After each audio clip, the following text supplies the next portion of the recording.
Assalamualaikum warahmatullahi wabarakatuh. Nama saya Kalina Tantri, NPM 227555137. Di sini saya akan menjelaskan sedikit tentang akuntansi pendapatan.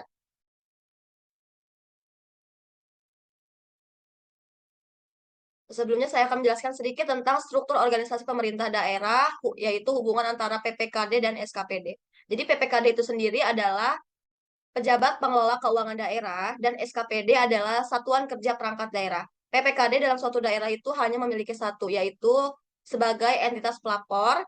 Sedangkan SKPD sendiri ada beberapa. SKPD itu termasuk dalam entitas akuntansi. Dalam contohnya di sini adalah SKPD-nya itu ya contohnya ada Dinas Kesehatan, Dinas Pendidikan dan lain-lain seperti yang di bawah ini. Untuk PPKD sendiri itu ada sekretaris daerah dan sekretariat DPRD. Jadi dalam satu PPKD itu terdapat beberapa SKPD dalam suatu daerah. Secara itu misalnya seperti hubungan head office dengan branch office, yaitu kantor pusat dengan kantor cabang. Untuk lebih lanjutnya lagi kalian bisa klik link di sini. Selanjutnya ada definisi pendapatan LRA, laporan realisasi anggaran. Pendapatan adalah semua penerimaan rekening kas umum daerah yang menambah ekuitas dalam periode tahun anggaran yang bersangkutan yang menjadi hak pemerintah dan tidak perlu dibayar kembali oleh pemerintah. Jadi pendapatan itu semua penerimaan rekening kas umum yang menambah untuk klasifikasi pendapatan LRA sendiri itu ada pendapatan asli daerah, pendapatan transfer, dan lain-lain pendapatan daerah yang sah. Pendapatan asli daerah itu asalnya ada beberapa, contohnya ada pendapatan pajak daerah, pendapatan retribusi daerah, pendapatan asli daerah yang sah. Untuk pendapatan transfer itu ada tiga klasifikasinya. Yang pertama ada transfer pemerintah pusat, dana perimbangan, transfer pemerintah pusat lainnya, dan transfer pemerintah provinsi. Dan ada pendapatan lain-lain yang sah. Prinsip akuntansi pendapatan daerah atau LRA itu diakui pada saat pengembalian pendapatan yang sifatnya tidak berulang atas pendapatan tahun berjalan dicatat sebagai pengurang pendapatan. Sedangkan koreksi atau pengembalian pendapatan periode sebelumnya dicatat sebagai belanja tidak terduga yang mengurangi saldo anggaran lebih pada periode ditemukannya koreksi.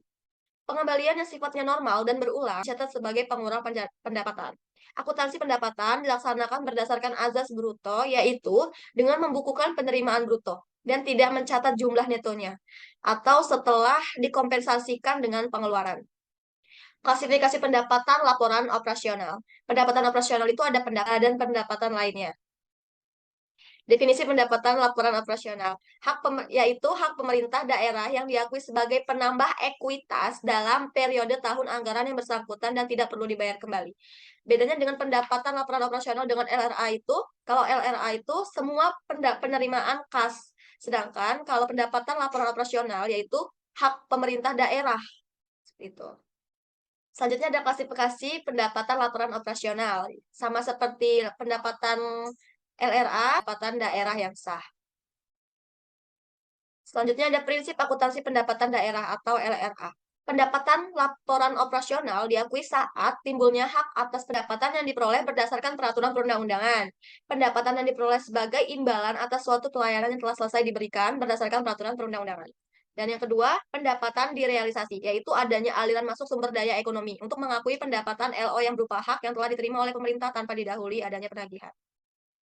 Untuk kode akun LRA dan LO ini sedikit berbeda. Untuk LRA, kode akunnya itu ada 4, 5, 6, dan 7. Untuk akun 4 ada pendapatan LRA, akun 5 belanja, 6 transfer, dan 7 pembiayaan. Untuk kode akun laporan operasional ada 8 dan 9. 8 untuk pendapatan LO, dan 9 untuk beban. Selanjutnya, pencatatan pendapatan yang diterima PPKD. Jurnalnya itu seperti RK pendapatan bla bla bla ini pendapatan berasal dari mana sumbernya. Misalnya dari pendapatan transfer, berarti di sini pendapatan transfer LO seperti itu. Untuk jurnal LRA-nya sendiri itu debitnya, karena kalau LRA dia debitnya perubahan saldo anggaran lebih pada pendapatan LRA. Untuk pencatatan pendapatan yang diterima SKPD saat penerimaan, jurnal LO-nya kas di bendahara penerimaan pada pendapatan bla bla bla LO anggaran lebih pada pendapatan bla bla bla LRA. Pencatatan pendapatan yang diterima SKPD saat penyetoran ke PPKD. Jurnalnya itu RKPPKD pada kas di bendahara penerimaan. Karena di sini pencatatan pendapat di SKPD ini menyetorkan uang ke PPKD. Jadi jurnalnya RKPPKD di debit, sedangkan kas di bendahara penerimaan di kredit. Ini contoh transaksinya. Diterima dana alokasi umum dari pemerintah pusat sebesar 1,2 triliun. Maka jurnal LO-nya RKPPKD, sedangkan jurnal LRA-nya perubahan saldo anggaran lebih pada pendapatan transfer dana alokasi umum. Debit kreditnya sama. Contoh yang kedua adalah diterima retribusi terminal sebesar 60 juta oleh Dinas Perhubungan. Dinas Perhubungan ini menerima retribusi terminal. Jadi jurnal LO-nya kas di bendahara Dinas Perhubungan LO 60 juta. Sedangkan jurnal LRA-nya perubahan saldo anggaran lebih pada pendapatan retribusi daerah Dinas Perhubungan LRA. Ini untuk contoh Dinas Perhubungan menyetorkan hasil retribusi terminal yang tadi ke bendahara umum daerah. Ini artinya Dinas Perhubungan ini kan termasuk ke SKPD, sedangkan bendahara umum ini ke PPKD. Jadi SKPD-nya nyetorkan D-nya di debit gitu. Untuk penyajiannya, pendapatan LRA disajikan di laporan realisasi anggaran, sedangkan pendapatan LO disajikan di laporan operasional. Selanjutnya ada akuntansi piutang. Akuntansi piutang itu, piutang adalah hak tagih pemerintah kepada pihak lain yang belum diterima pembayarannya. Sama seperti definisi piutang pada akuntansi umum, piutang itu kan hak tagih, ya kan, pemerintah kepada pihak lain yang belum diterima pembayarannya. Hak tagih tersebut bisa berasal dari kewenangan pemerintah daerah, misalnya untuk memungut pajak daerah, retribusi daerah, atau hak tagih karena memberikan pinjaman kepada pihak lain.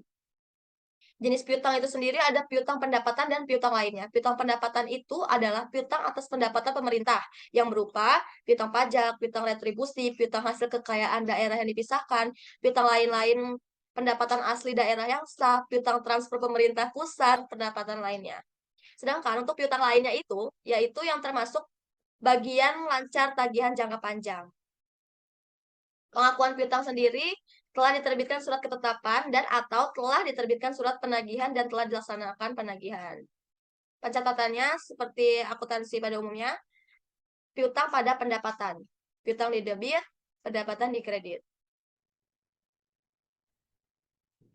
Untuk penyajiannya dapat disajikan sebagai aset lancar di neraca sebesar nilai yang jatuh tempo dalam tahun berjalan dan akan ditagih dalam 12 bulan ke depan berdasarkan surat ketentuan penyelesaian yang telah ditetapkan. Jadi untuk piutang jangka pendek itu akan disajikan sebagai aset lancar di neraca. Sedangkan untuk piutang yang jangka panjang disajikan sebagai aset lainnya terhadap nilai yang akan dilunasi di atas 12 bulan berikutnya.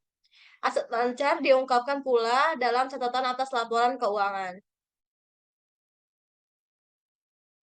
Contohnya, pada tanggal 1 Desember 2022, Badan Pengelola Pajak dan Retribusi Daerah menerbitkan surat ketetapan pajak daerah bagi wajib pajak Bakso Sonia sebesar 600 juta, yaitu jurnalnya piutang pajak pada pendapatan pajak daerah LO sebesar 600 juta. Sekian presentasi dari saya. Saya mohon maaf jika ada kekurangan dan kesalahan kata. Saya ucapkan wassalamualaikum warahmatullahi wabarakatuh.